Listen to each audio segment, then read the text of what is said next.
La transparence, au départ, c'est une qualité, comme le dit le Robert, la qualité de ce qui laisse paraître la réalité tout entière. Alors, on l'associe même à pureté. Il y avait Jean-Jacques Rousseau qui disait qu'il voulait que son âme soit transparente. Donc, il y a une dimension un renvoi à l'intérieur. La transparence, ça évoque quelque chose d'intérieur.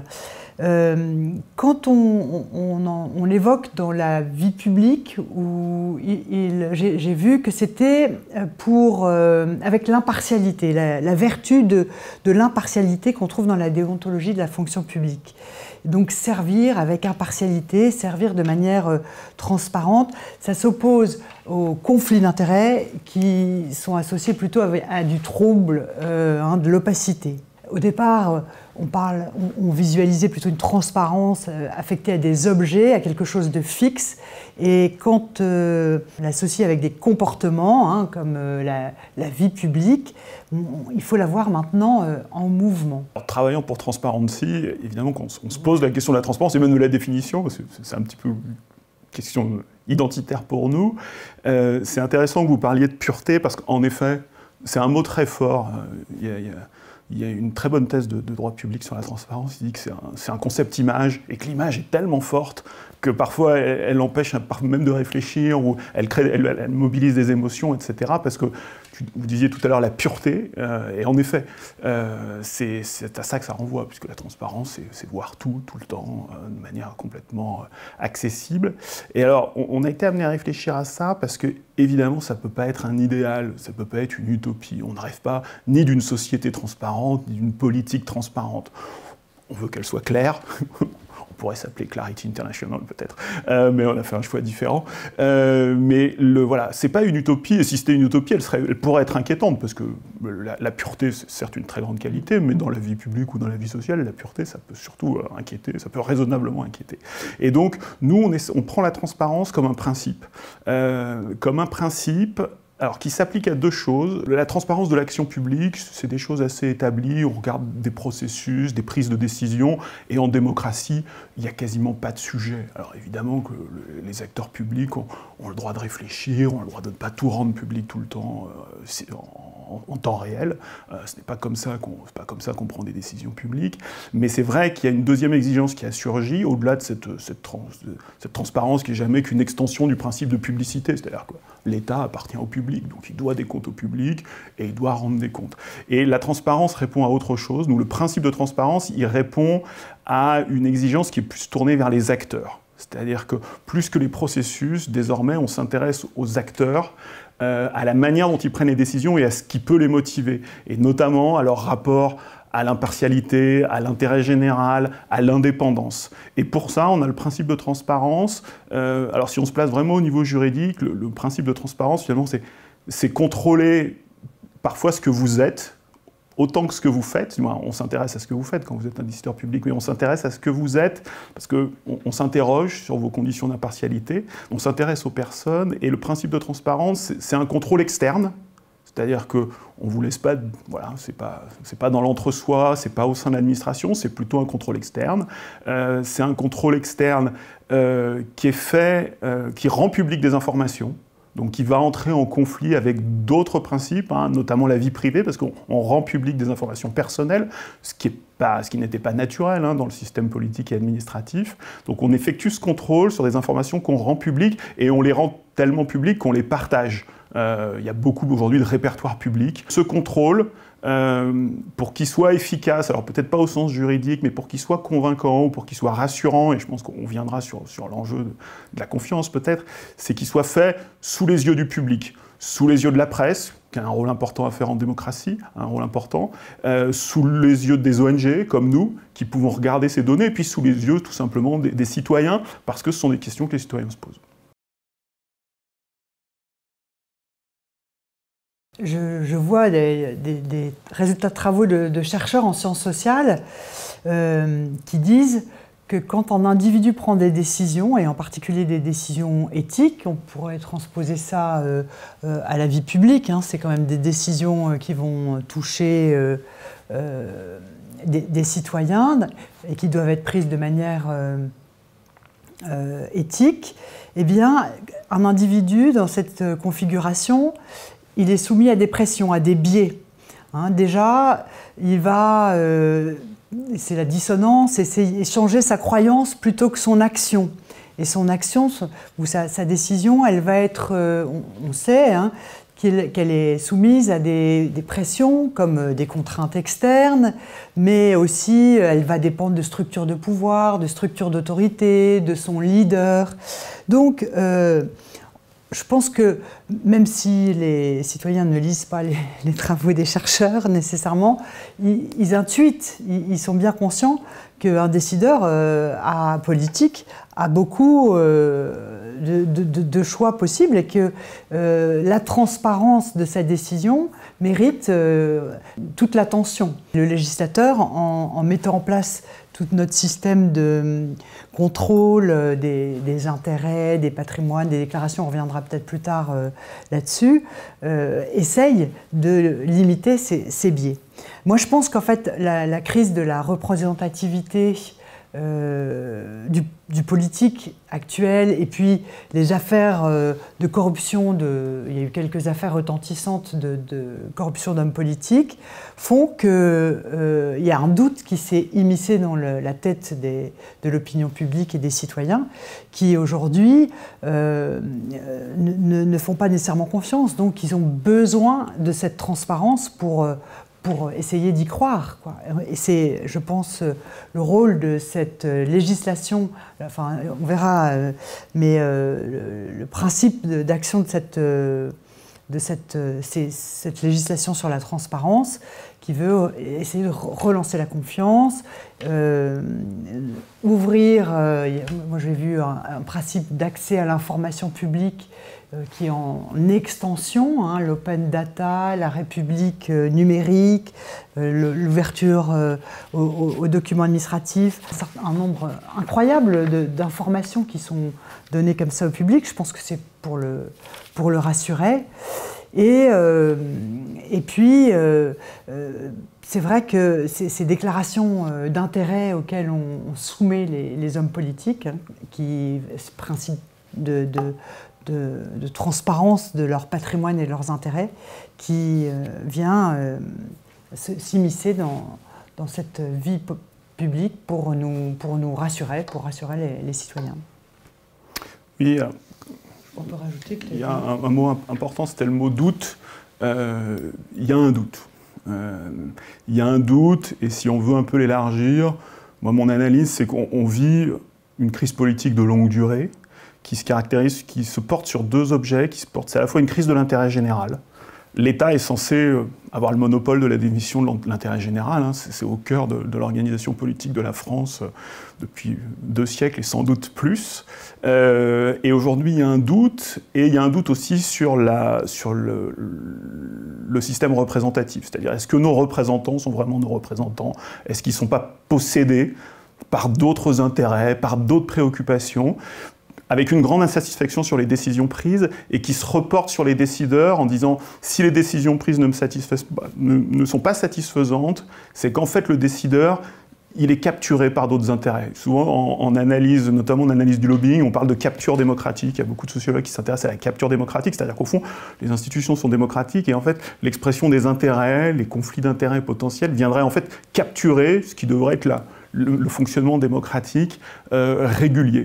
Et donc ça, c'est une préoccupation. Alors, je ne dis pas que c'est vrai, je trouve que c'est une hypothèse intéressante, la capture démocratique, mais ce qui est certain, c'est qu'il y a une véritable inquiétude et que la demande de transparence, elle vient de là. Elle vient d'une insatisfaction, elle vient d'une forme de mécontentement larvé face aux politiques, face à l'administration aussi, face à l'État en général.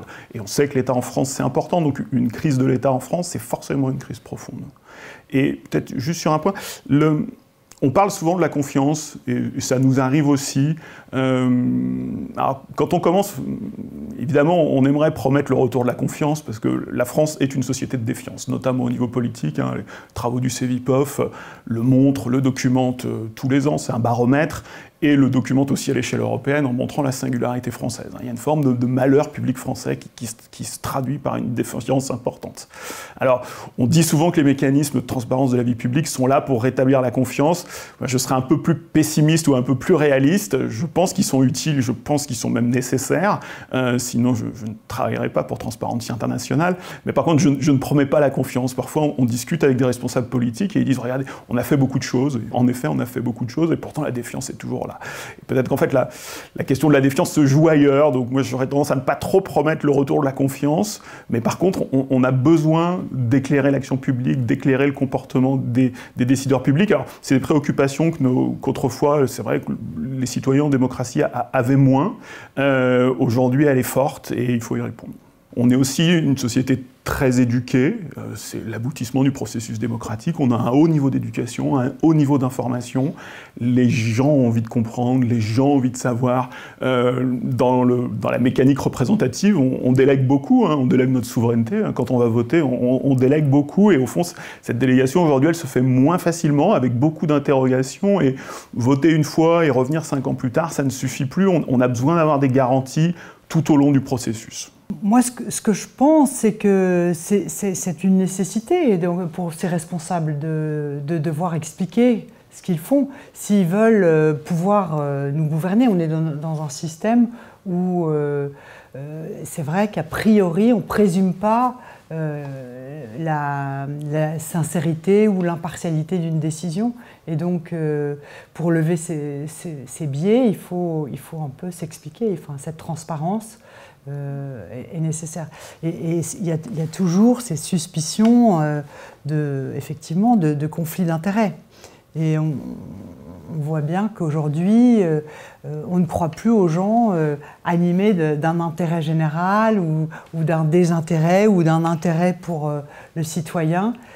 Il y a très peu de personnes qui... je me rappelle, c'était l'abbé Pierre, et on croyait à l'abbé Pierre, voilà, pour lesquels on peut penser qu'ils ont vraiment un intérêt pour la vie publique et pour tous, d'où la nécessité de trouver des dispositifs qui rassurent.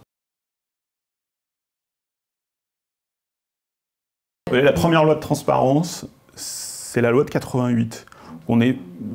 Internet n'existait pas et les réseaux sociaux encore moins. Le besoin, c'est la première loi qui porte le nom transparence. C'est la loi de 88 sur le financement de la vie politique. Donc à l'issue d'une série de scandales et qui ont montré un besoin de changement. C'est-à-dire que ces mallettes d'argent liquide qui venaient financer les partis politiques, ça ne pouvait plus durer.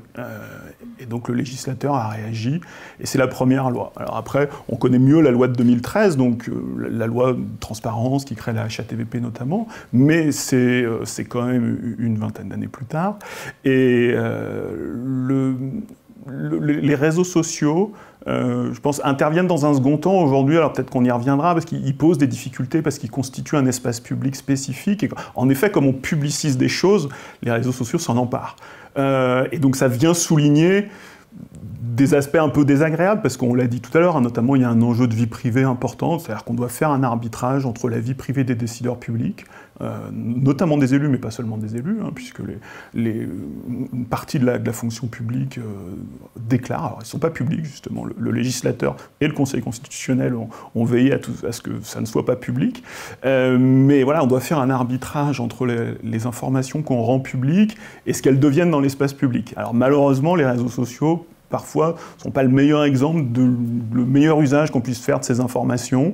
Mais par ailleurs, bon, ils jouent un rôle politique important, un rôle de pression aussi, mais pas tant sur la transparence. Donc moi, je ne pense pas qu'ils aient joué un rôle vraiment moteur, vous voyez, parce que 88 ou 2013, on est dans un autre monde, en fait. Alors c'est vrai que maintenant, ils mettent en lumière peut-être les limites ou des questions qu'on peut se poser, parce qu'évidemment, il faut s'interroger sur ces dispositifs. Est-ce que les réseaux sociaux augmentent la transparence pour le citoyen qui se dit « Oh, j'ai le compte, je suis abonné au compte de mon président » ou « Je suis abonné au compte sur Twitter de tel homme politique que j'aime ou que j'aime pas ». En fait, je pense que ces politiques ou même, je sais pas, les directeurs d'administration publique qui sont présents sur les réseaux sociaux, c'est une présence d'ailleurs, c'est pas de la transparence. Donc, et effectivement, avec toutes les limites que ça peut avoir pour la vie privée. Voilà, pour moi, les réseaux sociaux n'ont pas du tout... et le numérique, on pourrait peut-être aussi ouvrir cette porte, ne sont pas des sources de transparence. Enfin, à mon avis, ni des facteurs, ni... au contraire, ils peuvent être cause d'opacité, de questionnement. Et en ce qui concerne les réseaux, a priori, on a peut-être des réseaux d'influence. Hein, je crois qu'on parle beaucoup des influenceurs sur les réseaux sociaux, mais des réseaux peut-être un peu d'information partielle, mais pas de transparence. Alors peut-être un petit point d'accord sur le numérique. Comme on rend public des informations, le fait qu'elles soient sur Internet, c'est quand même quelque chose de fondamentalement différent. Alors pour l'accessibilité, et on le voit d'ailleurs parce que le législateur, vous savez, a distingué les informations qui sont sur Internet, librement accessibles, et puis les informations qu'il faut aller consulter en préfecture. Donc vous avez les deux mondes simultanément dans la même loi. Hein. Dans la loi de 2013, vous avez les deux mondes. Vous avez les informations qui sont là, publiées sur Internet, où en 2 clics vous y êtes. Didier Migaud, le président de la Haute Autorité pour la vie publique, pour la transparence de la vie publique, dit 1 million de pages consultées, et principalement les déclarations. Donc ça joue. Donc ça, c'est l'accessibilité, et c'est important. Hein. Ces dispositifs de transparence, même s'ils ont été pensés un peu avant, ils ne peuvent pas fonctionner sans ça. Et puis, il y a aussi un enjeu de data, c'est-à-dire qu'au-delà des situations individuelles, on fabrique de la donnée, et ces données, alors c'est pas forcément au pouvoir public de les utiliser, et justement là, c'est sans doute à la société civile, sans doute à la presse, et on le voit de plus en plus du travail journalistique, un peu le journaliste de data, qui vient utiliser ces données, parce que au-delà de la situation individuelle, de savoir qu'un tel ou un tel a une Opel Corsa, tout ça n'a aucune importance, c'est vraiment l'écume du dispositif. Par contre, quand on traite les données, il y a 1000 parlementaires, si on met les parlementaires européens, quand on traite les données des parlementaires, on peut aussi commencer à faire un travail sociologique, et d'ailleurs il y a des sociologues qui travaillent là-dessus, il y a la presse qui travaille là-dessus, et donc le numérique aussi apporte ça, c'est-à-dire qu'il vient rendre plus forte la société civile au sens de la presse et des associations.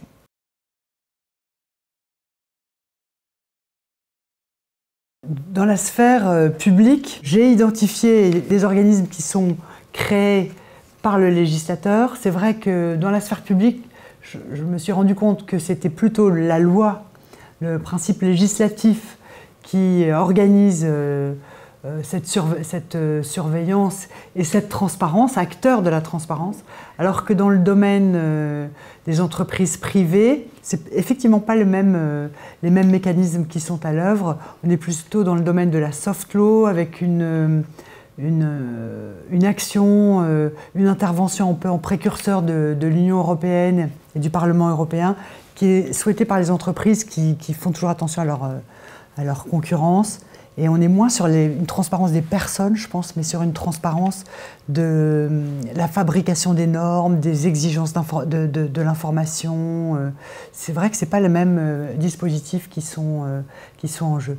Alors, pour ce qui concerne, moi, je peux parler un petit peu de la Haute Autorité de la transparence de la vie publique, qui donc a été créée en 2013, et qui est chargé de recueillir, première mission, donc pour sa mission de contrôle, de recueillir les déclarations de patrimoine et d'intérêt, c'est-à-dire les contrats de travail, les contrats de consultant, le contrat de travail du conjoint, les mandats sociaux, les participations financières dans le capital de certaines sociétés. Je ne vais pas énumérer parce que personne ne va retenir, mais c'est assez précis.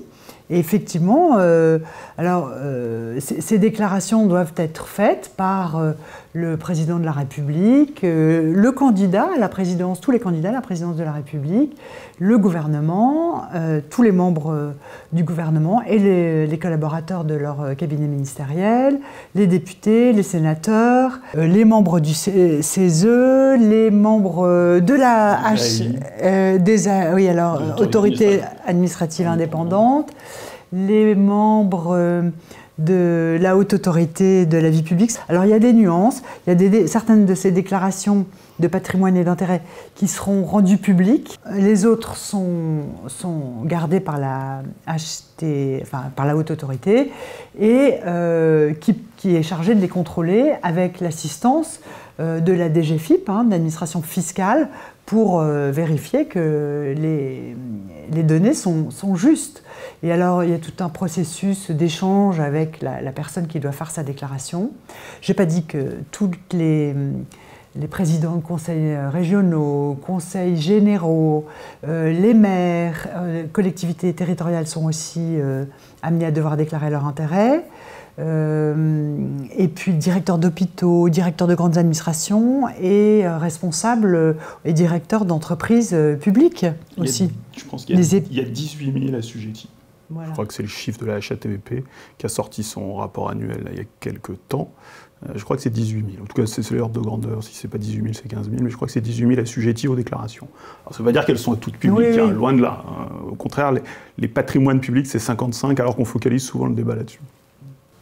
En tout cas, on voit un énorme travail et c'est pas très agréable pour tous ces responsables de devoir dévoiler comme ça leurs actifs, leurs passifs et puis leur histoire. Donc c'est quand même un peu intrusif.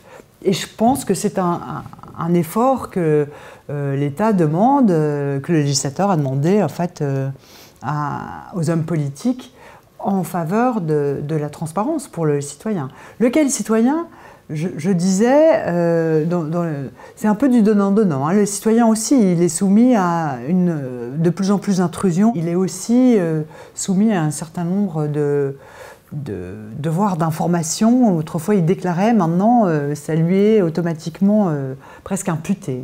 Donc il y a une espèce d'étendue de ce régime de la déclaration des intérêts, on va dire, et des éléments d'actifs et de passifs des individus. La HATVP, c'est évidemment l'institution centrale. Pour la transparence de la vie publique, c'est l'institution centrale. Mais centrale, c'est-à-dire que c'est pas un monstre.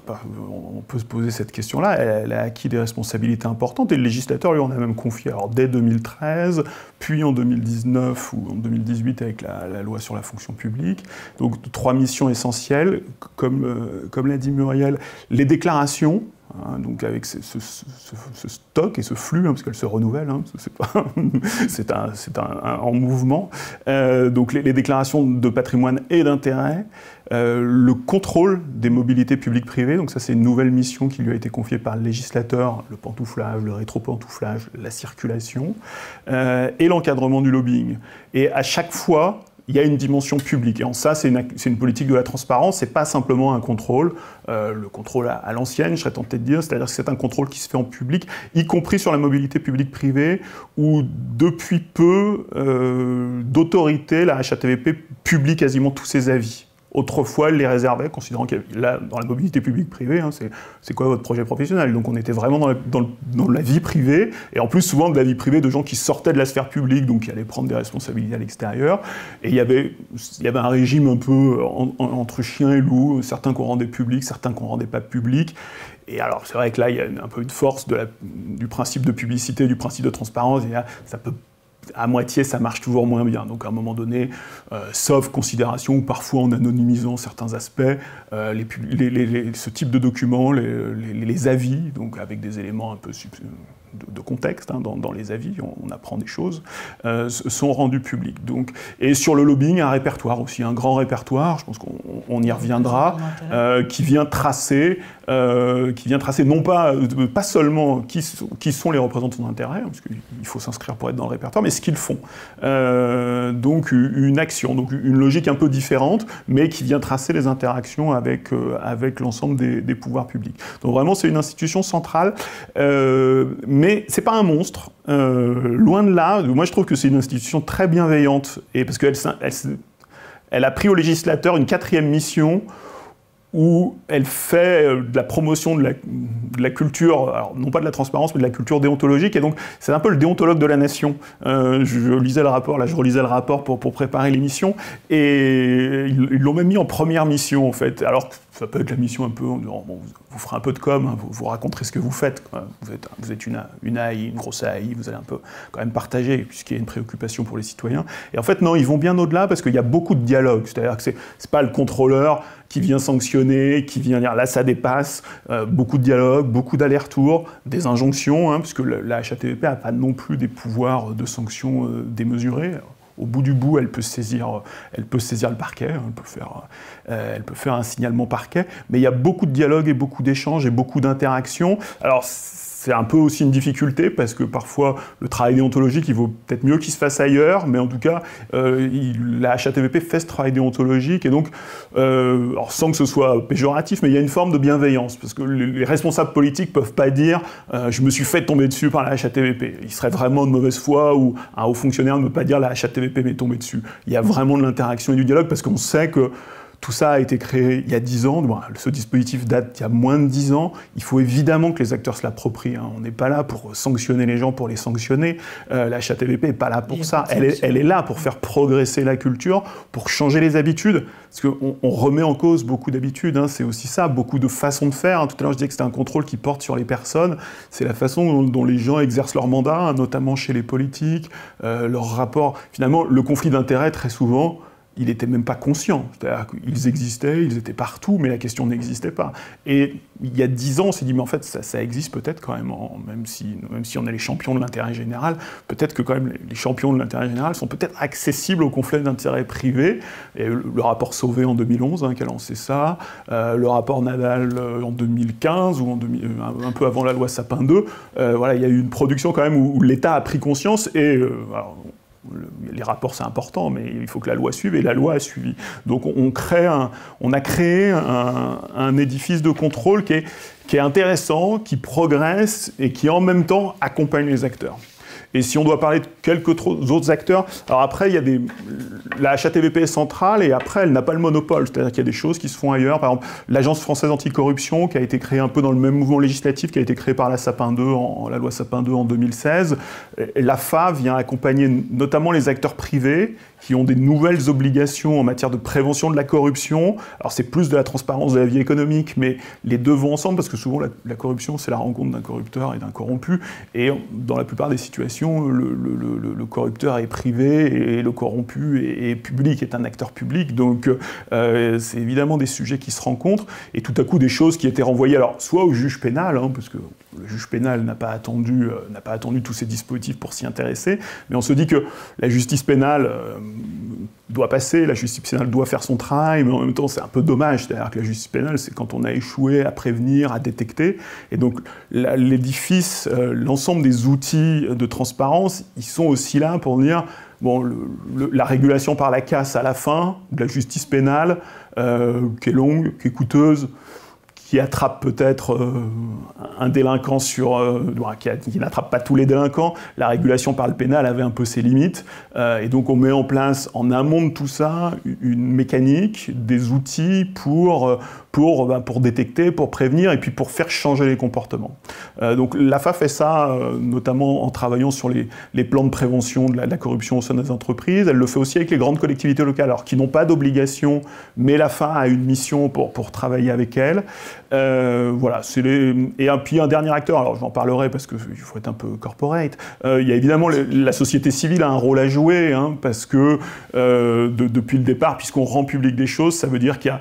C'est une affaire de l'État, mais c'est aussi l'affaire de tous. Donc c'est l'affaire de la presse, c'est l'affaire des associations. Et nous, par exemple, on est agréé par la HATVP. La HATVP a agréé un certain nombre d'associations, d'acteurs associatifs, pour dire bon, moi je suis la HATVP, je peux pas tout voir. À un moment donné, voilà, j'ai 18 000 responsables publics dans mon ressort, donc je fais mon travail de contrôle, évidemment qu'ils se tiennent au courant, mais à un moment donné, c'est normal que les acteurs eux-mêmes puissent signaler des choses qu'on voit, des choses que la presse locale peut mettre en évidence, parce qu'il y a aussi un enjeu local, c'est pas qu'un enjeu parisien, ça se joue pas dans quelques arrondissements à Paris. La question de l'intégrité publique, elle se joue vraiment à l'échelle du territoire. Et il faut pouvoir détecter ça, il faut pouvoir le remonter.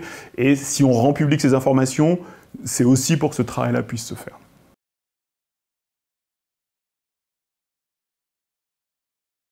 88 pour la transparence du financement public. La première étape, c'est celle-là.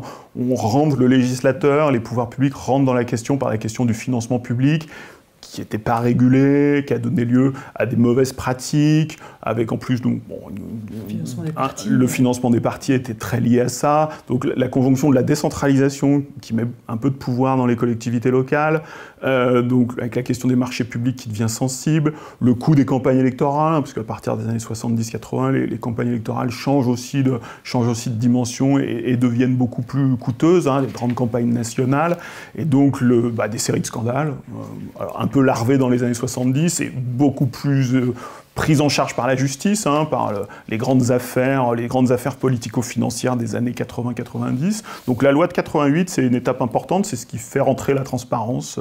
Je crois que dans le cadre aussi de l'intégration européenne, le législateur s'est intéressé à la question des marchés publics.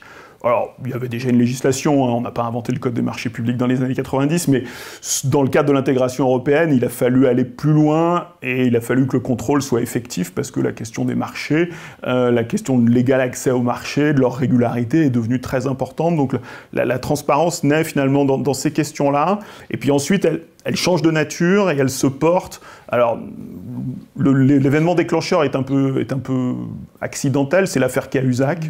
L'affaire Cahuzac à automne-hiver 2012-2013, donc au début du quinquennat de François Hollande, ministre du budget, donc responsabilité éminente, qui est accusé et mis en cause pour fraude fiscale essentiellement, pour sa situation fiscale, pas forcément détournement de fonds publics, alors même si c'est pas, en tout cas il y avait de l'argent dans les paradis fiscaux, et puis surtout il ment à la représentation nationale, parce que la question de la transparence elle vient aussi se poser parce que les responsables mentent quand on leur pose des questions, et il ment assez hontément à la représentation nationale, probablement à son ministre de tutelle, peut-être même au président de la République, même si on ne le sait pas encore, on ne le sait pas.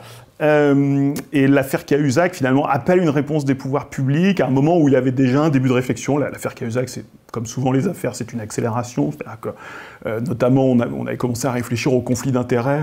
Le rapport Sauvé, c'est de 2011, je crois. Donc c'était, voilà, le rapport Sauvé en 2011. Donc l'État avait réfléchi à ces questions-là. Il y avait déjà une mini HATVP qui devait s'appeler la Commission de déontologie de la vie publique, quelque chose comme ça. Donc, un organe déontologique avec des missions beaucoup plus limitées. Et donc en 2013, on change, on crée une autorité centrale, une AAI, avec plus de missions, et surtout on étend les obligations de déclaration qui, à l'époque, ne s'appliquaient qu'au président de la République, et peut-être même pas au candidat, simplement au président de la République en sortie, en entrée de mandat. C'est un peu ça le début. Les toutes premières déclarations, c'est la déclaration du président de la République en entrée, en prise de fonction et en sortie de fonction. Et ça, tout à coup, on l'étend, et patrimoine et intérêt, on l'étend à plusieurs milliers, voire une grosse dizaine de milliers de responsables publics, comme le dit la loi, c'est-à-dire à la fois des politiques, donc des élus, plus les ministres, qui ne sont pas élus, mais qui sont des politiques, et puis à la haute administration, à une grande partie de la haute administration. Donc ça, c'est une étape importante. C'est le 11 octobre 2013, et elle s'appelle la loi contre les conflits d'intérêts et la transparence démocratique. Donc c'est vrai qu'on nomme les sujets, là. Tout à fait. Et elle est complétée en 2016, ouais. Alors sans scandale, mais un peu, la mécanique s'était mise en route, et finalement, le législateur en 2013 avait évidemment dû répondre assez vite aussi, parce que comme souvent dans les scandales, on crée une loi, la loi crée aussi le PNF par exemple, qui est devenu une institution centrale, alors plutôt sur la lutte anticorruption, c'est un autre aspect de la question, mais la loi de 2013 est vraiment une loi importante. Et la loi de 2016, c'est la loi Sapin 2, qui porte le nom de Michel Sapin, qui était l'auteur d'une loi Sapin qui portait justement sur les marchés publics et sur les questions de transparence des marchés publics, qui était une loi de 88 ou de 89, quand Michel Sapin était ministre du budget, en tout cas il était à Bercy pendant ces années-là, il était jeune ministre, et donc là on retrouve Michel Sapin, ministre plus expérimenté en 2016, et il porte une loi assez large, puisque on la connaît, alors nous on la connaît beaucoup pour le répertoire du lobbying, qui est important, parce que là aussi c'est un problème. on dit que ça n'existe pas, on dit que ça n'existe pas, on sait que ça existe, mais on dit que ça n'existe pas, et tout à coup le législateur dit non mais ça existe, et c'est pas grave, mais on va peut-être en faire quelque chose, parce qu'on ne peut pas faire comme si ça n'existait pas, et comme si ça n'avait aucune influence. Donc la loi Sapin 2, elle est importante, parce qu'elle fait ça, elle crée la phare hein, aussi. La France était en retard sur la lutte anticorruption, notamment à l'étranger. Il y avait un petit côté, on fait le ménage chez nous, le code pénal est dur chez nous, mais finalement ce que nos entreprises font à l'étranger, c'est pas si grave. Donc, alors que la France avait des engagements auprès de l'OCDE assez importants et qu'elle ne les mettait pas en œuvre. On donne un statut au lanceur d'alerte aussi. Hein. Le lanceur d'alerte, c'est aussi une singularité. Alors c'est un acteur un peu particulier, mais à un moment donné, on crée ce statut aussi protecteur pour que des gens puissent dénoncer des choses qui ne vont pas dans leurs organisations, que ce soit une entreprise, que ce soit une administration, etc. Et puis il y a un dernier étage législatif, ou pas forcément le dernier, mais 2017, la loi Confiance, été 2017, donc loi de début de quinquennat, post-affaire Fillon. Alors, qui vient corriger certaines choses ou approfondir certains points de la loi de 2013. Elle est moins novatrice. Elle s'intéresse plus, comme elle est consécutive à l'affaire Fillon, elle s'intéresse plus à la question de l'argent, aux emplois familiaux, au contrôle des frais de mandat. Donc des choses... Alors là, il n'y a pas forcément de mécanisme de transparence à la clé. Je serais tenté de dire malheureusement, peut-être qu'on y viendra. Par contre, c'est vrai qu'il l'a aussi, ça porte sur la manière d'exercer des politiques. C'est-à-dire qu'une forme d'indifférence à des pratiques assez courantes. Hein. François Fillon est attrapé par la patrouille, mais personne ne peut penser qu'il est le seul François Fillon dans cette situation. Il est attrapé par la patrouille parce que ses adversaires ou ses amis politiques alimentent la presse et que ensuite le PNF fait son travail. Mais ce type de pratique, pour les observateurs du monde politique, savent bien qu'il y avait un petit sujet de fragilité, voire de risque, hein, comme on dit, sur la manière dont ils utilisaient dont les parlementaires utilisaient les moyens mis à leur disposition. Alors là, on n'est pas complètement abouti, parce que ce ne sont pas des mécanismes de transparence, mais de se dire sur les frais de mandat, sur les frais de représentation, toutes ces choses qui finalement étaient renvoyées aux coulisses, à la logistique. Est-ce que, alors là, c'est pas tant, alors il peut y avoir de la curiosité, pas toujours bien placée, mais il y a aussi le fait que ces choses qui se font dans la coulisse, et c'est là aussi que le principe de transparence est fort, c'est que ces choses qui se font dans la coulisse, c'est rarement, ça facilite pas les bonnes pratiques. C'est-à-dire qu'il y a des tas de choses qui sont renvoyées à la coulisse, à la logistique, et ça facilite les petits arrangements, et tout à coup, si on les met sur la place publique, les individus n'étant pas foncièrement mauvais, ils sont capables de changer de comportement, de changer leur façon de fonctionner, et donc il faut venir mettre ces questions. Alors il y a un moment un peu désagréable parce qu'on change des habitudes, on change des façons de travailler. Même aujourd'hui, les emplois familiaux, par exemple, il y a encore, on peut croiser j'ai des interlocuteurs qui disent c'est un scandale cette loi, vraiment. Un parlementaire ne peut pas avoir un meilleur collaborateur que son fils. Il le dit vraiment au premier degré, très sérieusement, en disant ça devrait être le premier candidat, tout parlementaire devrait engager ses enfants. Voilà, c'est ce type de pratique qu'on essaie de faire reculer, alors là en mettant plutôt des interdits que de la transparence, mais il y a des aspects où on met de la transparence, où on met un tiers, on commence à mettre un tiers, on met un déontologue. On ne met pas la HATVP, parce que voilà, on laisse ça au niveau déontologique, à l'intérieur du Parlement, à l'intérieur de chaque chambre du Parlement même. Il y a une institution déontologique dans chaque chambre du Parlement, et le parlementaire, avant de prendre ses décisions, avant d'embaucher un tel ou un tel, avant d'accepter un cadeau, avant de prendre une décision sur la manière d'utiliser ses frais de mandat, il peut poser la question au déontologue. Les avis sont privés parce que c'est du conseil déontologique, donc c'est entre le déontologue et la personne qui vient le voir. Mais le déontologue fait un rapport public annuel, et donc ce qui permet d'avoir une vision, ce qui permet de faire évoluer les pratiques, ce qui permet déjà d'éclairer le travail déontologique. Alors, on est venu me voir 300 fois cette année, c'est vrai, hein, là, j'ai fait 300 consultations, voilà, et puis même le rapport du déontologue de l'Assemblée décrit même des situations très concrètes, hein, pour qu'on voit bien ce que c'est que le travail déontologique. Est-ce que je peux acheter des pneus neige avec mon indemnité alors que je suis dans un département où il n'y a jamais de neige, par exemple? C'est des cas un peu limites, mais c'est des cas très concrets parce que alors, la déontologie, c'est souvent très concret, parce qu'on va chercher des situations que la loi ne peut pas régler, et il faut un peu d'appréciation. Alors le risque, c'est évidemment que le juge pénal s'en empare, comme dans l'affaire Fillon. Et le travail déontologique, le travail de non-transparence, il est là aussi pour dire, bon, le juge pénal fera son travail, s'il y a du détournement de fonds publics, s'il y a de la prise illégale d'intérêt, le juge pénal fera son travail. Mais avant ça, peut-être que d'autres institutions peuvent faire un premier travail, à la fois pour éviter, pour orienter et pour faire changer les comportements. Une vertu éducative. Et alors, les déontologues de l'Assemblée nationale doivent aussi faire une déclaration d'intérêt à la HATVP. C'est ça. Donc, la boucle est bouclée. C'est une loi, celle du 15 septembre 2017, la dernière, je pense que sur le bloc transparence. Elle s'appelait pour la confiance dans la vie politique, justement. Donc on est bien dans notre registre d'essayer d'améliorer, j'avais envie de relancer la confiance dont on a un peu besoin comme carburant de notre vie politique.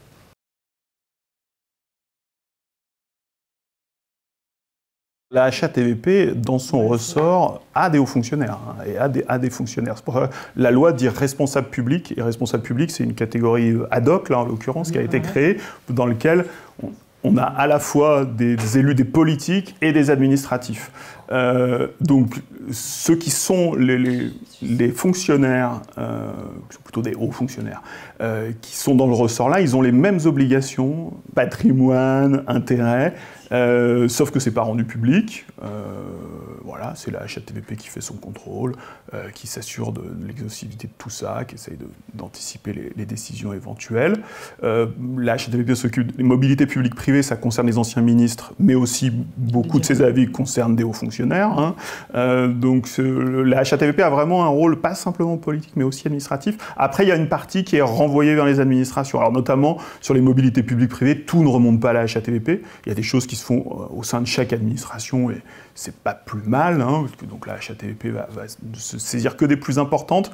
Mais alors on voit une petite pression hein, dans les discussions aujourd'hui. On se dit bon, bah, peut-être qu'il faudrait que tout remonte, hein, parce que finalement ce serait plus simple et que c'est vrai que si je reviens à ma définition de la transparence, c'est le contrôle externe. Donc dès que le contrôle est trop local, il y a besoin que le contrôleur soit un tiers quand même. Ça marche mieux et ça inspire plus confiance aux acteurs que quand le contrôle est trop local. Il y a certains pans de l'État, par exemple, qui sont vraiment loin de tout ça. Je pense à la magistrature, par exemple, a des obligations assez semblables. Là, le législateur est d'ailleurs en train de revoir les déclarations des... Alors ça a été compliqué, parce qu'évidemment, au nom de la séparation des pouvoirs, c'est compliqué. Puis les magistrats ont un statut qui est censé... Le statut est très... Voilà, ce ne sont pas des hommes politiques et ce ne sont pas des hauts fonctionnaires comme les autres. Donc ils ont un statut qui est censé garantir leur indépendance, leur impartialité. Mais c'est vrai que le mouvement les a touchés aussi. Alors par contre, c'est géré au niveau des juridictions. Alors sans leur faire injure, c'est à peu près certain qu'une juridiction ne peut pas faire le travail que fait la HATVP. Et quand on voit le travail que fait la HATVP pour que les déclarations soient exhaustives, précises, complètes, et ça demande des allers-retours. Et c'est une fonction spécialisée, donc c'est peut-être aussi pour ça que le rôle de la HATVP est important, parce que c'est en effet un travail très spécialisé. Et sinon, pour la fonction publique, alors par exemple dans les relations avec le privé, les obligations elles portent sur les acteurs privés. Le lobbying, toutes les obligations portent à ce stade, alors en tout cas les obligations de niveau législatif portent sur les acteurs privés et portent ni sur les décideurs publics, finalement ont assez peu de contraintes. Ils peuvent rencontrer des gens qui ne sont pas inscrits à la HATVP, ils n'ont pas à demander est-ce que vous êtes inscrit, et si vous n'êtes pas inscrit je ne peux pas vous recevoir.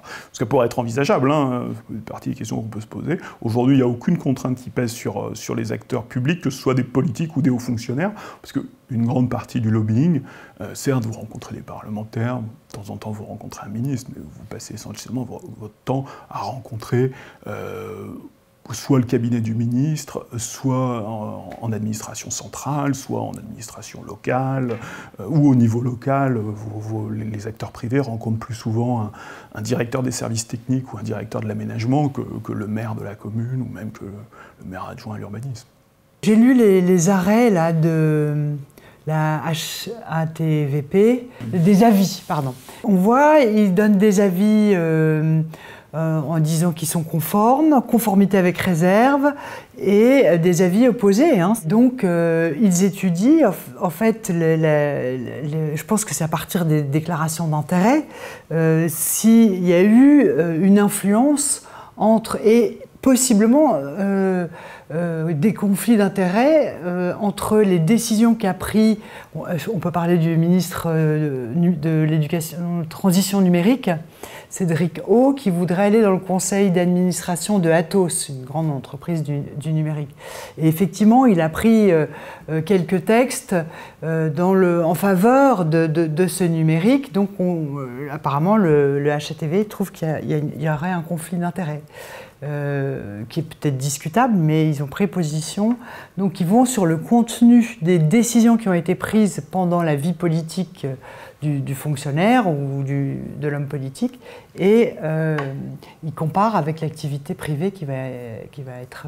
En fait, je pense qu'ils essayent aussi de voir s'il n'y a pas eu, pendant le temps de la vie publique, politique, où il a eu des responsabilités, il aurait pu s'aménager des avantages ou des portes d'accès plus rapides, plus favorables dans la vie privée. Et on voyait bien dans les... Il y en avait une aussi qui était assez intéressante. Elle expliquait elle avait délégué ses pouvoirs et donc elle n'avait jamais eu de contact avec Bouygues, je crois, ou avec une entreprise dans laquelle elle va prendre un contrat de travail. Et donc elle apportait bien les preuves qu'elle n'avait jamais eu affaire avec cette entreprise dans le cadre de ses responsabilités publiques. Et donc, ils ont dit avis positif, quoi. Ils cherchent les interférences. Dans la mécanique concrète, le principe, c'est de déclarer ses intérêts.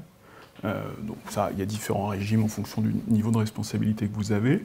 Mais ça ne suffit pas de déclarer ses intérêts. C'est-à-dire qu'une fois qu'on a déclaré ses intérêts... Alors, il y a des référents déontologues, dans les administrations, au niveau local, alors c'est pas qu'il faut les trouver, mais nos administrations se munissent de référents déontologues pour justement avoir le travail que je décrivais tout à l'heure, que fait la HATVP avec certaines catégories, avec les plus élevés, il doit être fait au niveau local, parce qu'il ne suffit pas de déclarer ses intérêts. Alors, avoir des intérêts, c'est pas grave. Avoir des conflits d'intérêts, c'est pas grave, c'est la vie. Tout le monde a des intérêts, et tout le monde potentiellement a des conflits d'intérêts. Ce qui est grave, c'est de ne pas les traiter. Et donc, à la fois, collectivement, il faut qu'il y ait des procédures pour s'assurer qu'ils soient traités et identifiés. Donc ça, c'est une responsabilité qui est plus collective. Après, il y a une responsabilité individuelle qui est de savoir, alors c'est là que le travail déontologique, le travail avec un référent déontologue dans une administration peut être utile, c'est d'aller parler de sa situation. Le déontologue, c'est pas un psy, on parle de choses très... Mais malgré tout, il y a une dimension familiale, etc., parce que ce sont des situations très concrètes. C'est l'employeur de mon conjoint, le stage dans lequel mon enfant... l'entreprise dans laquelle mon enfant fait un stage. C'est des situations de la vie, et c'est pour ça que le travail déontologique est un travail fin. Et il faut pouvoir les détecter et les évaluer. D'ailleurs, les référents déontologues peuvent se tourner vers la HATVP. Quand ils disent « moi, je ne peux pas décider ».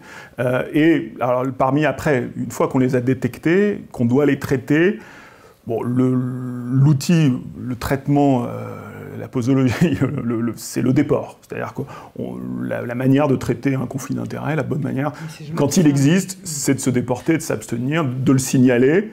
Alors, normalement, la hiérarchie doit en tenir compte. Il faut évidemment que tout ça fonctionne très bien, mais quand tout ça fonctionne très bien, on le déclare ou on l'identifie, et on le traite par un déport. On ne demande pas aux gens de divorcer. Ce que dit souvent le législateur, ce que dit le Conseil constitutionnel parfois aussi, en disant vous avez en général le conflit se noue entre la vie privée et la vie publique. Il est évident qu'on ne va pas demander à quelqu'un de démissionner, etc. D'une association. Donc il faut le traiter du côté de la vie publique et on va le traiter par un déport. Et ce qui compte, et c'est là que c'est un mécanisme de transparence, ce qui compte, c'est de l'avoir mis sur la table, parce que il n'y a pas nécessairement, c'est pas forcément grave, c'est juste que ça peut créer un doute. Ça peut créer un doute postérieurement en plus. Souvent là, maintenant qu'on est beaucoup plus sensible, on regarde les affaires très postérieurement, des affaires qui ont parfois eu lieu il y a 10 ans. Évidemment, quand on les regarde avec le regard de 2003, qui est beaucoup plus acéré, beaucoup plus exigeant sur ces questions-là, on se dit comment les gens pouvaient travailler comme ça. Mais voilà, donc on est en train de beaucoup progresser, mais ce qui compte, c'est de pouvoir le traiter et donc de pouvoir faire les déports. Alors ça, c'est vrai pour les fonctionnaires territoriaux, c'est vrai pour les élus aussi. Il y a un sujet, au niveau des élus locaux, c'est toujours très compliqué, parce que souvent ils travaillent. travail. Donc le fait de ne pas être des professionnels, puis souvent ils ont des engagements locaux innombrables, donc là, ça génère beaucoup de potentiels conflits d'intérêts. Ça n'est pas grave, ça devient grave si on ne se donne pas les moyens de les identifier, de les déclarer et de les traiter.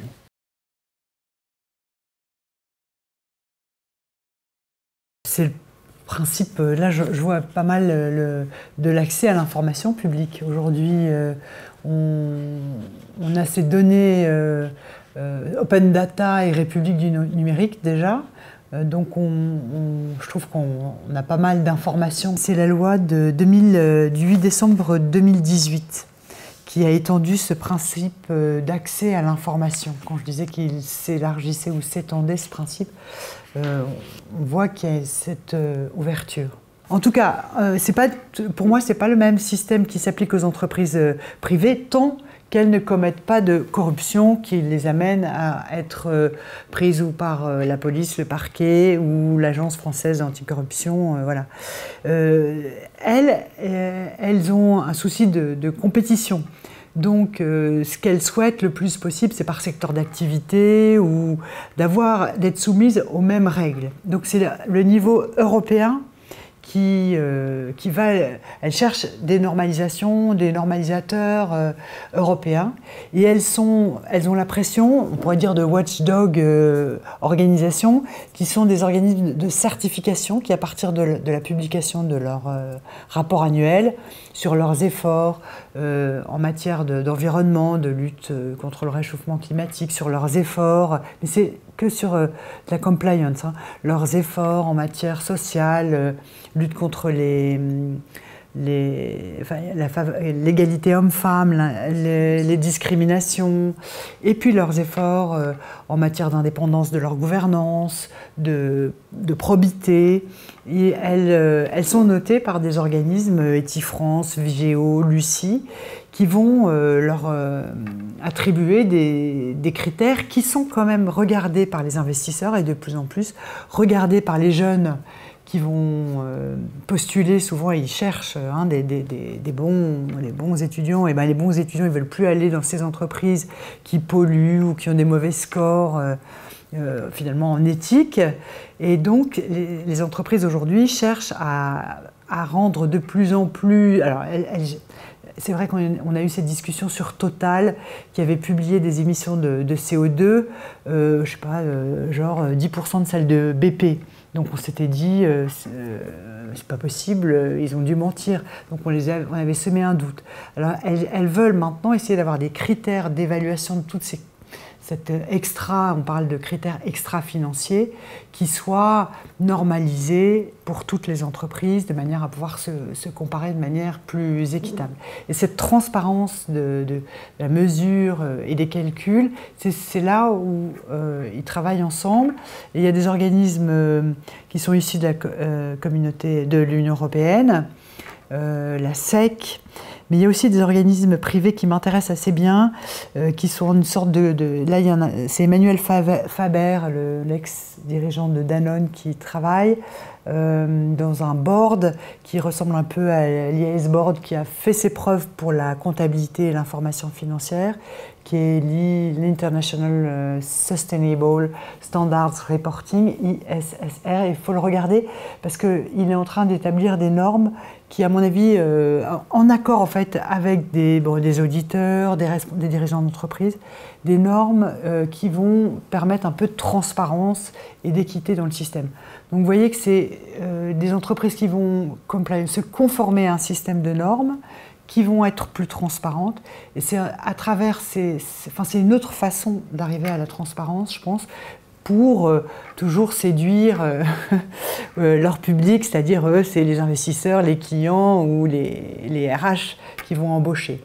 Donc c'est pas le même, je trouve pas le même discours, mais c'est intéressant. Là, il n'y a plus d'individualisation de la peine, quoi. C'est juste sur l'entreprise qu'on s'attaque. Je trouve qu'en matière privée, on est plus sur une entreprise, une entité, personne morale, alors qu'effectivement, dans la vie politique, on a attaché la transparence beaucoup à l'individu, au fonctionnaire, à l'homme politique, plus qu'à la vie de son administration ou à la vie de l'État. Enfin, on pourrait distinguer un peu les deux façons de faire de la transparence, si on peut parler de faire de la transparence, quoi. Sur la décision publique, d'abord, le contrôle et la transparence, on essaye de l'appliquer en amont et en aval, parce que il ne s'agit pas d'empêcher l'action. Il y a beaucoup de mécanismes de contre-pouvoir qui, au final, vont empêcher l'action. Et évidemment, le but n'est pas d'empêcher l'action, encore moins si on pense que la crise de confiance est plus une crise du résultat, et autant une crise du résultat qu'une crise de moyens et qu'une crise de méthode.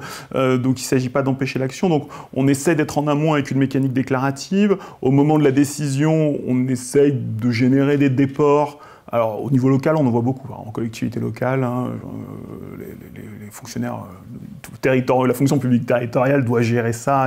C'est un sujet un peu là. C'est un des gros sujets des 2 dernières années. C'est que la mise en place des registres des déports au niveau local est très compliquée. C'est compliqué de faire voter une délibération, même tout simplement physiquement. Si tout le monde se déporte, la salle est vide, il ne reste plus que l'opposition, etc. C'est des scènes qui sont souvent décrites. Alors, les élus locaux se sont beaucoup plaints, il y a eu des aménagements dans la loi. Mais donc, il s'agit. Alors, au Parlement, on voit moins de déports pour le moment. Alors, peut-être que les parlementaires sont moins exposés aussi. Tout à coup, ils suspendent leurs activités, c'est moins évident. Au niveau local, il y a des facteurs très spécifiques qui font que ça génère beaucoup de déports. Dans la fonction publique, alors on le sait moins. Si je dois défendre la transparence, c'est vrai que l'exécutif, au sens le plus large du terme, alors parfois, il peut même. Alors l'exécutif au sens strict, le gouvernement est très en retard. Alors c'est pas nous qui le disons, c'est le Gréco. Le Gréco, c'est une émanation du Conseil de l'Europe qui regarde un peu ce que fait la France en la matière. C'est la lutte contre la corruption, son sujet. Vraiment, le Parlement fait beaucoup, les collectivités locales font, tout le monde s'est mis en mouvement, mais vraiment il y a une institution centrale qui fait peu, les cabinets ministériels, les ministres, etc. Voilà, il y a une forme de retard, voire d'indifférence. Dans les administrations centrales, je pense que c'est moins vrai, notamment la question déontologique est posée. Après, on le voit moins. Parce que c'est moins centralisé, c'est moins sensible aussi, c'est-à-dire qu'on va plus s'intéresser à la situation du ministre qu'à une direction d'administration centrale, alors, ce qui est peut-être une erreur. On le voit moins. Après, comme c'est un travail fin, il faut aussi qu'il puisse être fait dans la sérénité. C'est pour ça que la déontologie, on la renvoie un peu à l'entre-soi, un peu à la proximité, parce que c'est un travail un peu fin et qu'il n'y a pas besoin d'en parler tous les jours. En fait, l'essentiel, c'est que ce travail soit fait. Après, il faut être sûr que ce travail soit fait pour progresser et pour être sûr que les conflits d'intérêts sont bien identifiés et bien traités. La loi suffit jamais. La loi, elle doit se faire changer les comportements, donc il faut que les acteurs s'en emparent. À un moment donné, quand on était un peu optimiste, on pouvait se dire que le renouvellement générationnel allait aider. On en revient un peu. Je dis que c'est pas forcément une question d'âge ou de...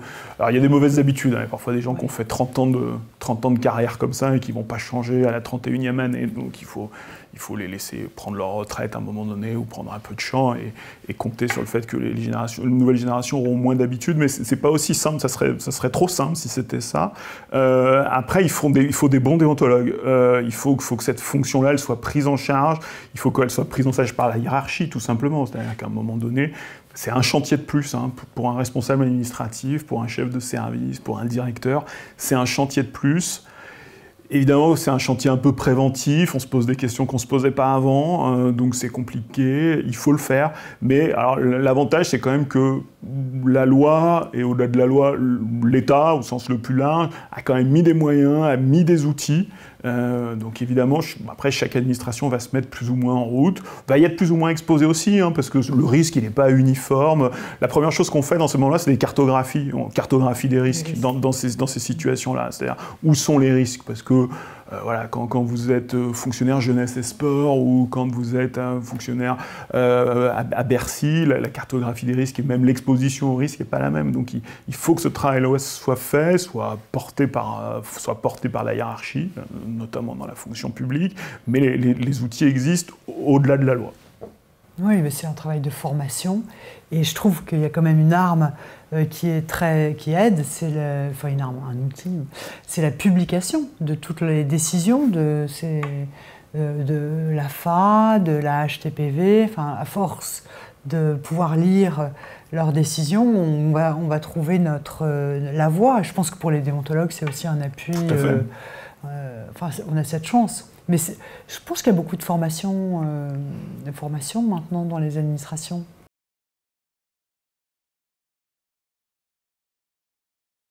Il y a 3 pans en fait de la transparence. Il y a la transparence de la vie publique, dont on a beaucoup parlé jusqu'à présent. Il y a la transparence administrative, qui est presque plus ancienne en fait. La loi CADA, c'est une loi de 78, et l'État a beaucoup réfléchi à sa façon de décider.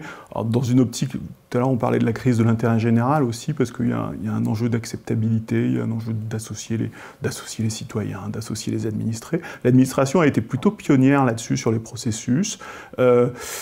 Et puis il y a la transparence de la vie économique dont Muriel a parlé et qui progresse sous différents aspects. Alors la transparence administrative, elle pose moins de problèmes, je serais tenté de dire, parce qu'elle ne porte pas sur les personnes, parce qu'elle porte sur les documents. Après, il y a un grand principe, il y a la loi de 78, le Conseil constitutionnel l'a même reconnu comme un principe constitutionnel, ce qu'il n'a pas fait pour la transparence de la vie publique pour le moment. En 2020, dans une QPC qui portait sur l'algorithme de Parcoursup, qui est venu un peu relancer cette question du comment ça marche, quels sont les critères. Donc le numérique est venu un peu redistribuer les cartes sur une question qui était assez ancienne, la loi de 78, et le Conseil constitutionnel a dit « Ah non, la transparence administrative, ça c'est un principe à valeur constitutionnelle. Évidemment, le législateur doit en prévoir l'aménagement et prévoir les limites et l'aménagement. Il n'y a jamais de principe absolu, mais c'est un principe. Et donc, il le regarde comme tel et il le regardera comme tel dans sa jurisprudence future. Alors nous, on est des praticiens plus du quotidien, c'est-à-dire que nous, on aime bien, on est des praticiens CADA. Dans la société civile, il y a même, je crois qu'il y a un petit site internet qui vous aide à faire votre requête CADA. Ça pose, en pratique, le principe est là. Alors maintenant, il a même valeur constitutionnelle. En pratique, c'est compliqué parce que, alors déjà, faut avoir recours à la CADA alors que ça devrait être spontané. Il y a vraiment, là, la culture n'a pas infusé. Les gens disent la position de départ, c'est non. Et le moindre risque, mais pourquoi on nous demande ça? Pourquoi vous nous demandez ça? Donc le principe constitutionnel au quotidien, il est quand même... Donc on saisit la CADA, ce qui prend du temps, évidemment, ce qui rajoute une démarche. Et puis ensuite, il faut obtenir l'exécution des décisions, et c'est comme ça qu'on se retrouve... Alors c'est pas nous, en l'occurrence, c'était un syndicat étudiant, je crois, mais c'est comme ça qu'on se retrouve à faire un peu de contentieux, parce que les décisions CADA ne sont pas toujours exécutées, parce que la CADA, elle rend un avis, mais ensuite, il faut quand même que l'autorité vers laquelle on s'est tourné coopère. Donc voilà, il y a un grand principe qui pose moins de problèmes parce qu'on peut considérer que c'est moins sensible, il n'y a pas d'enjeu de vie privée, il n'y a pas ces enjeux un peu vraiment sensibles, mais au quotidien, ça reste quand même difficile. Chez les ONG, on en a besoin, on a envie de comprendre comment les décisions sont prises et pas simplement de savoir que le décideur a travaillé ou a fait ci ou a fait ça. On a aussi besoin des documents préparatoires et quand même beaucoup de démocraties progressent très vite là-dessus, où on a beaucoup d'avance. Et c'est vrai que nous, on a notre loi de 78, mais sa mise en œuvre est quand même très compliquée. On l'a vu récemment, alors nous, on l'a utilisé pour essayer d'avancer sur les... Bon, c'est la presse qui l'a utilisé, mais sur les frais de mandat, par exemple, qui est évidemment une information sensible, mais qui n'est pas une information de la vie privée. C'est de l'argent public, c'est juste des personnes qui, en effet, dépensent de l'argent public, ils avaient l'habitude de le dépenser sans contrôle, et là, tout à coup, il n'y a pas d'obligation légale, là, en l'occurrence, mais par contre, il y a un principe général qui est l'accès aux documents administratifs. Ces notes de frais, ce sont des documents administratifs, tout le monde connaît leur existence. Donc, et quand on les demande, ça bloque, et il y a eu une décision récente au Conseil d'État pour la mairie de Paris. Donc, la mairie de Paris qui n'était pas forcément l'acteur le moins disposé. Alors la presse a ciblé un gros acteur, évidemment, on est en France, on a visé la ville de Paris, mais la ville de Paris n'était pas forcément l'acteur le plus fragile, mais c'est vrai qu'une réaction un peu classique de l'administration qui est de dire non, non, et puis on imagine, au-delà de l'administration, on imagine le cabinet de la maire, ou la maire elle-même, si elle a eu connaissance de cette question, qui se dit, est-ce que si moi... Alors, en plus, comme c'est un principe, il faut que tout le monde le fasse. s'il n'y a qu'un acteur qui le fait, évidemment, que, notamment en politique où c'est un univers compétitif, si vous avez une bonne pratique et donc que vous exposez des choses que les autres n'exposent pas, malheureusement, vous n'êtes pas forcément récompensé. Vous exposez une fragilité alors que les autres ne le font pas. Donc il n'y a pas d'incitation au comportement vertueux. Mais voilà, ça avance. La décision du Conseil constitutionnel est plutôt un point d'appui. Et maintenant, il faut quand même que les administrations et la hiérarchie en général l'intègrent, cette culture-là. En tout cas, ça, c'est notre point de vue d'ONG. Un chercheur italien qui avait l'air de dire que la France, à l'instar du Royaume-Uni, était quand même relativement... donc elle avait adopté ce principe de « je neutralise », alors ou prévenir ou traiter les conflits d'intérêts par le déport, ce que tu appelais le déport, ou le fait de s'abstenir. Et puis, le deuxième outil qu'utilise la France pour traiter, pour arriver à la transparence, c'est vrai que c'est pour traiter les problèmes de conflits d'intérêts, la publication, je pense qu'on le mesure en accédant à toutes ces informations, que c'est quand même important cette publicité qui est faite à toutes ces situations qui mettent en risque, qui pourraient, qui sont explicitées comme étant douteuses. Enfin, j'étais, moi, plutôt rassurée de voir tout ce qui est fait. Donc la France, elle se situe plutôt bien par rapport aux pays d'Europe.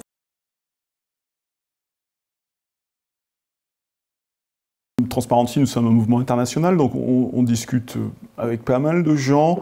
Alors, la difficulté, ce serait une erreur de croire qu'il y a un pays exemplaire. Alors, en plus, c'est aussi un contrôle qui porte, et c'est une politique qui porte sur des mœurs. Donc, il y a aussi des différences de mœurs importantes. Alors, les mœurs démocratiques et les mœurs non démocratiques, mais même au sein des démocraties, il y a une grande variété de mœurs. Donc, on va facilement penser aux pays scandinaves, mais où finalement, il y a beaucoup de problèmes se posent de manière un peu différente. Mais alors, la France, il ne faut pas négliger, il faut avoir en tête que les dispositifs français peuvent être regardés parfois avec envie. Bruxelles, donc, les institutions européennes qu'on a longtemps dit en avance, notamment sur le lobbying, où il y a des choses en effet où elles sont en avance, et on peut y revenir. Par exemple, aujourd'hui, elles cherchent à faire un body ethics, donc un organe éthique européen. Ce sera une HATVP européenne. Il y aura, dans la discussion, très vite vient, il faut faire la HATVP européenne. Alors ça, la HATVP, alors, il faut aussi être lucide et se dire, c'est le modèle le plus administratif. C'est-à-dire qu'on ne compte pas trop sur les mœurs et on met beaucoup de contrôle administratif. Voilà, c'est aussi une réalité, c'est aussi comme ça que l'action publique se conçoit.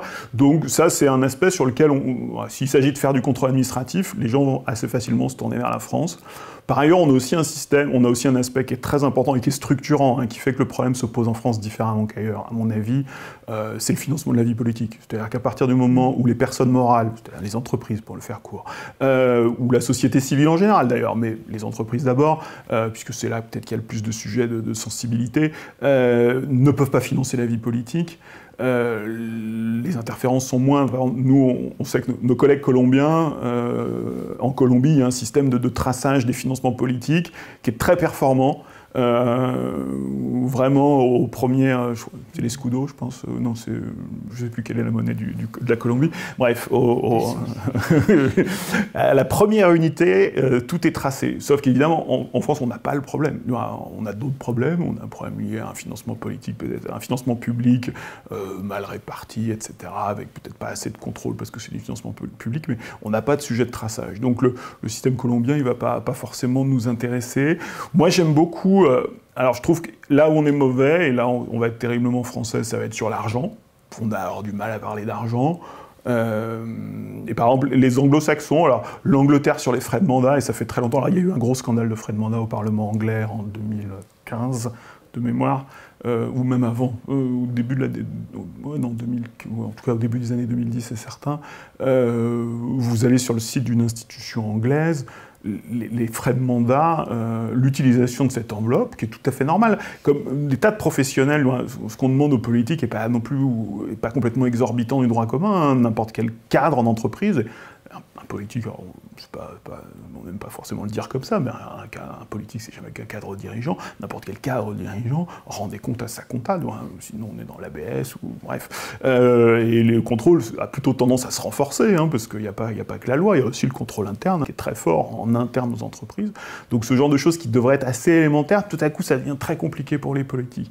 Donc ça, nous, on est plutôt intéressés par ces mécaniques-là, et vous voyez, plutôt que de se battre et d'aller au Conseil d'État pour avoir les frais de mandat de la mairie de Paris, le système anglais, alors dans le système anglais, il y a plein d'autres défauts par ailleurs, hein, mais le système anglais sur les frais de mandat, sur les rémunérations, parce que malgré tout, sur les rémunérations, il y a aussi là un problème. Là, les élus de Nantes se sont augmentés. Ils ne s'étaient pas augmentés depuis 30 ans. Donc autant dire qu'ils avaient perdu un petit peu en pouvoir d'achat depuis 30 ans. Et tout à coup, c'est tout de suite très compliqué. Alors évidemment, quand ils délibèrent, ils sont obligés de le mettre sur la table. Mais si ces informations étaient très facilement accessibles, il y aurait moins de fantasmes. Et alors par contre, quand on met sur la table, il faut tout mettre sur la table. Parce qu'il y a aussi l'accessoire, il y a aussi les collaborateurs, il y a les moyens mis à disposition. Il ne faut pas mettre à moitié. Ça, c'est certain. C'est pour ça que le principe de transparence est un peu exigeant, parce qu'une fois il faut bien mettre les choses sur la table parce qu'on ne peut pas tromper les gens.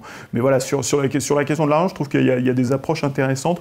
Et sur le contrôle du lobbying, peut-être qu'on y reviendra dans la conversation, il y a peu... Le lobbying européen, je disais tout à l'heure, alors bon, il y a eu quelques gros scandales quand même là, de corruption. Oui. On parle un peu post-Qatargate, donc l'Europe qui a souvent été montrée en exemple, alors c'était très ambivalent. C'était à la fois la direction dans laquelle elle allait et en même temps tous les praticiens de Bruxelles.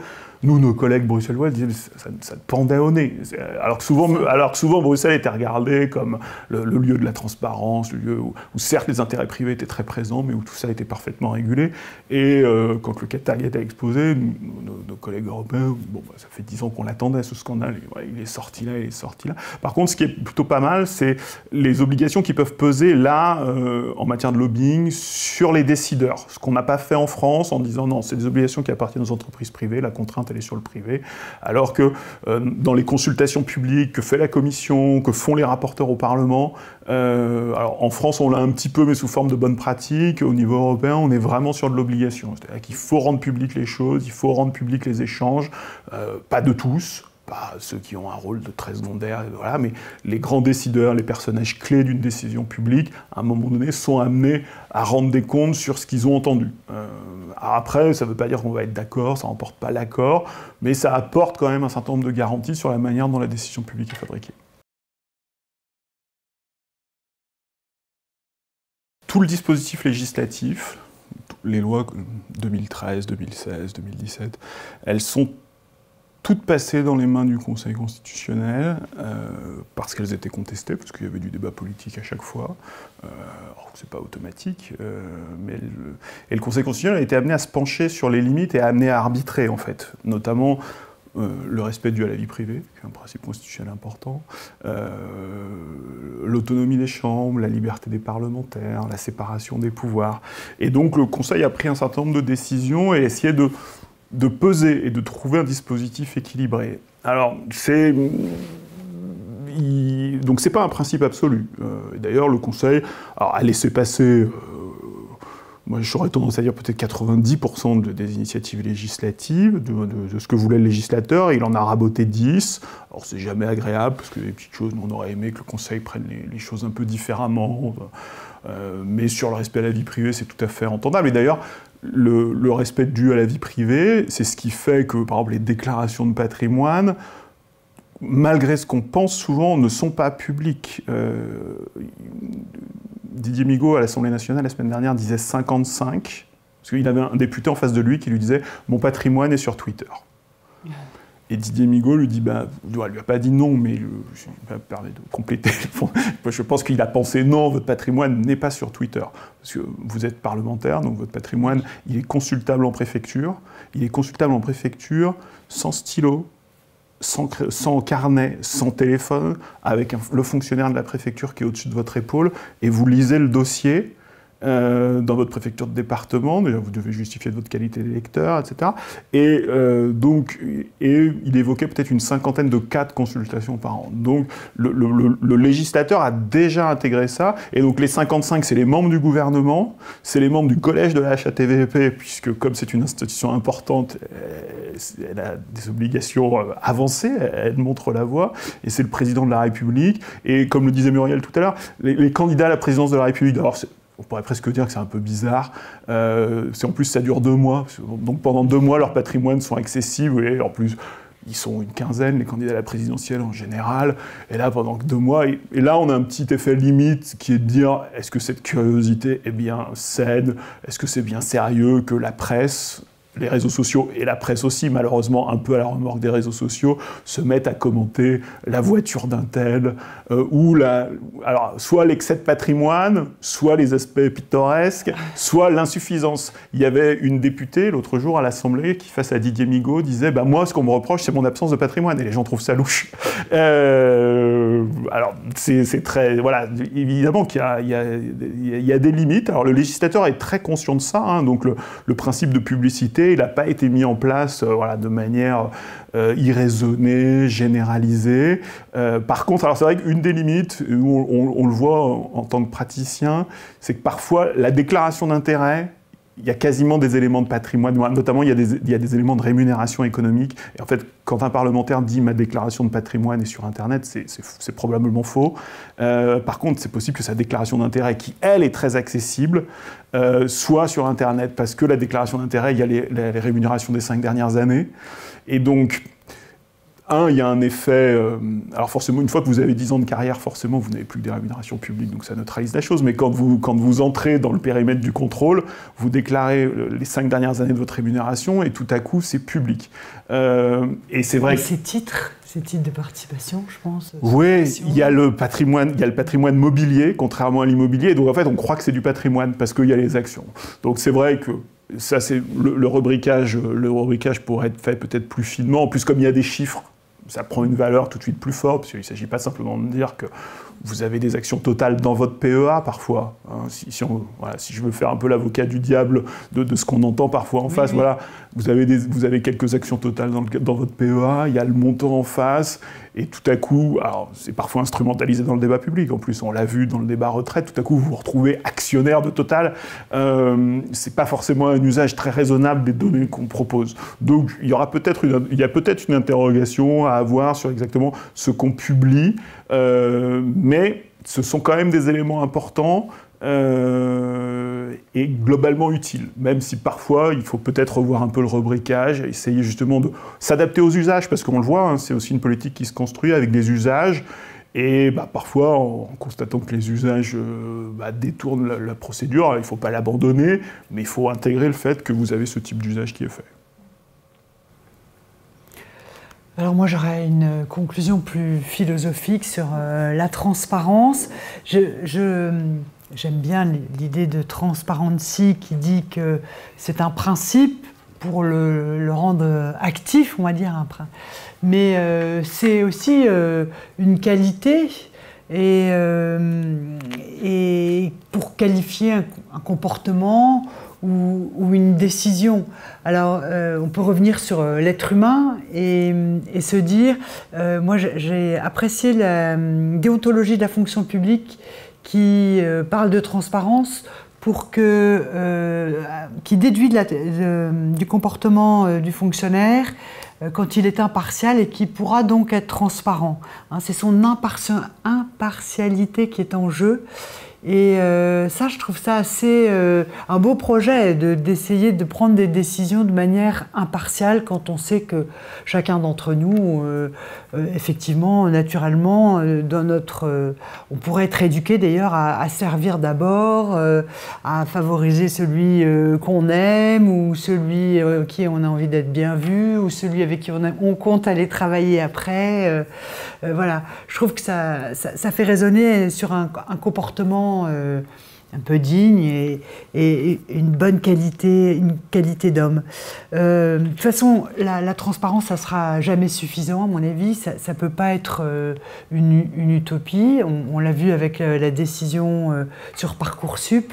Parcoursup qui avait été conçu pour rassurer les parents et les étudiants en disant maintenant vous aurez tous une place dans l'enseignement supérieur, ça va être équitable, il n'y aura plus de sélection. Au final, on ne trouve pas ça suffisamment transparent, le logiciel et même l'algorithme. J'ai envie de dire, le besoin de transparence, il est intarissable. C'est comme le besoin de reconnaissance. Les humains, ils ne trouveront jamais suffisant la transparence. Et puis, on peut se jouer de la transparence. Les entreprises privées, elles savent très bien, par devoir de transparence, chaque année, elles présentent leurs états financiers. Et on sait que derrière un bilan ou même un compte de résultat, on peut trouver des fausses factures, il y a eu des faillites retentissantes. Donc, on peut jouer avec la transparence. J'avais aussi vu qu'on pouvait, les déballages généralisés, la transparence parfois qu'essayent de nous montrer les journalistes ou les médias, ça peut tourner aussi à l'inverse de ce qu'on voudrait. Je pense à certains reportages de journalistes dans des situations criminelles qui veulent absolument les premières images, les premières photos qui vont montrer des visages ou donner des erreurs, parce qu'en fait, avec la transparence, on n'aura jamais la vérité. La vérité, elle est... Enfin, la transparence, ça ne nous en montre qu'un petit morceau de cette vérité. Donc les secrets, pour moi, le secret, c'est quand même important. Le secret de l'État, d'abord les secrets d'État, les secrets défense. On voit bien dans une guerre que si on connaît le plan d'attaque de l'ennemi, eh ben, ce sera plus facile. Il vaut mieux plutôt garder quelques secrets. Moi, j'étais aussi pour les secrets de fabrication. On a besoin, quand on a cherché les vaccins, en médecine, on a besoin d'un temps où on ne peut pas dire à tout le monde ce qu'on est en train de faire. Dans les affaires, il y a un secret aussi des stratégies. Puis les secrets plus personnels, les secrets de santé, les secrets de l'instruction judiciaire. Voilà, donc des secrets qu'on ait une vie, qu'on soit public ou privé. Je pense qu'il faut savoir bien séparer les sphères. J'ai pris deux modèles.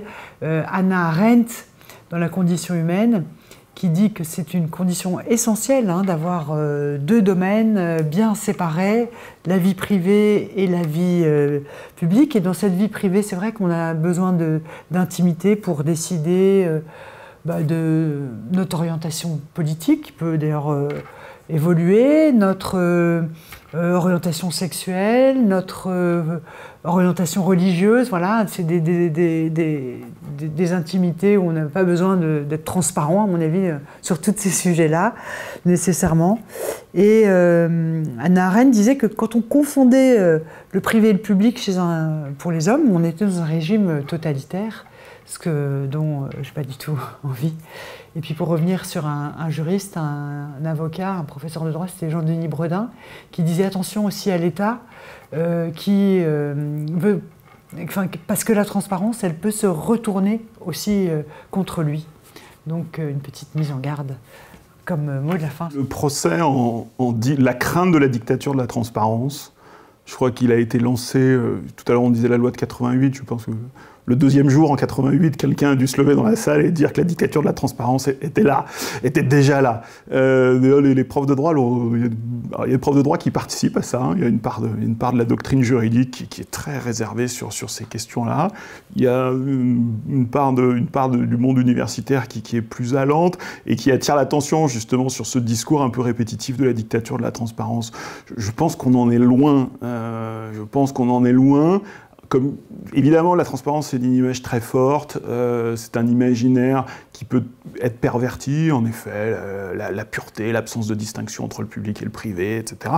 Oui, évidemment que ce mot-là a bien des défauts, et cette image-là a bien des défauts, mais on en est loin, c'est-à-dire qu'on part quand même de très très loin, on part d'un fonctionnement où l'État était essentiellement du secret, où les secrets, tu parlais des secrets de fabrication, alors si on l'applique à la décision publique, comme il y a une très forte insatisfaction de la décision publique, on s'intéresse à la manière dont elle est fabriquée, et c'est un intérêt qui est somme toute assez légitime face à des citoyens qui sont plus simplement des suiveurs et qui ont envie de savoir. Alors, il ne s'agit pas de nourrir un esprit de suspicion, c'est évidemment un risque, c'est un risque réel, hein, il ne veut pas trop lancer le balancier dans l'autre sens, mais il s'agit quand même d'éclairer de la décision publique, et ce qu'on leur demande, on a vu certains ministres avoir du mal même à établir leur patrimoine, ça semblait vraiment un effort extrêmement complexe, et puis à la fin on se rend compte qu'en fait ils ont du mal parce que fiscalement c'est pas très clair leur affaire, donc c'est dommage de devenir ministre ou d'aspirer à des fonctions gouvernementales en ayant un patrimoine en désordre, mais surtout d'un point de vue fiscal, ce patrimoine en désordre. Donc les démissions récentes des dernières années, il y a 2 démissions ministérielles, il n'y a plus beaucoup de démissions ministérielles de nos jours, donc le principe de responsabilité en plus s'applique pas toujours, parce que la transparence, et je terminerai là-dessus peut-être pour pas être trop long, la transparence elle est venue aussi remplacer, et ça on peut peut-être le regretter, elle est venue remplacer aussi un principe de responsabilité politique qui semble défaillant. C'est-à-dire que la machine politique fabrique assez peu de responsabilités, et donc on est venu en mettre des exigences sur ces questions-là, parce qu'il y a de l'insatisfaction, ou il y a le fait qu'on a l'impression que les décideurs publics, que ce soit des hauts fonctionnaires, alors qui sont encore plus abrités que les politiques, mais aussi les politiques, échappent un peu au principe de responsabilité. Donc il peut y avoir un effet de substitution, et si on remet de la responsabilité publique, notamment chez les juristes qui travaillent sur ces questions, souvent ils travaillent sur les deux. Ce ne sont pas des intégristes de la transparence, ce ne sont pas des monomaniaques de la transparence. Ils s'intéressent au fond beaucoup plus parfois à la responsabilité politique. Et la transparence vient, alors ils étudient ces mécanismes, et parfois ils réfléchissent à leur renforcement, c'est vrai, mais au fond, la préoccupation, c'est celle de la responsabilité politique, parce que dans une démocratie, et on veut rester une démocratie, c'est évidemment un principe important.